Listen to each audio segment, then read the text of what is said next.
মদ খেলে আমাদের ভালো লাগে, আমরা মদ খেয়ে আমরা ভুলে যাই গুমুট ফেলানোর কথা।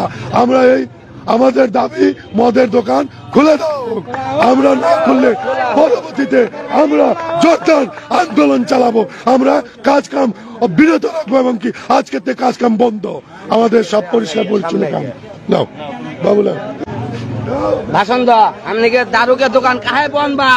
আপনি কি দারুকের দোকান খুলে রহি সভাপতি কি আর বলবো, এই সাজাদপুরে তো অনেক কিছুই দেখছি, অনেক জায়গায় অনেক রকমই আমাদের সুযোগ সুবিধা থাকে, কিন্তু এই সাজাদপুরে আমাদের তা নাই, কোনো সুযোগ সুবিধা নাই। এই ভাটি বন্ধ কেন? আমাদের তো কাজ কামের সমস্যা হয়ে যায়, আমরা তো না খাইলে তো কাজ কাম করতে পারি না, মদ না খাইলে তো কাজ কাম করতে পারি না, আমরা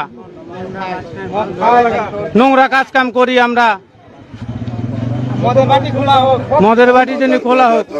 কেন হামলা হয়?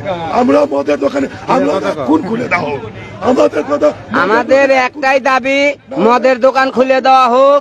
মদের দোকান খুলে দিলে আমাদের আর কোনো দাবি নাই, এই আমাদের আকল দাবি। আমরা মদ ছাড়া আর কিছুই বুঝি না। এমপি সাহেব আপনার কাছে বরাবর আমাদের আকল আবেদন, আপনি এই দিক আমাদের একটু করজোরে একটু দৃষ্টিতে দিবেন, এই বলে আমার বক্তব্য শেষ করতেছি। মদের বাটি আমরা খোলা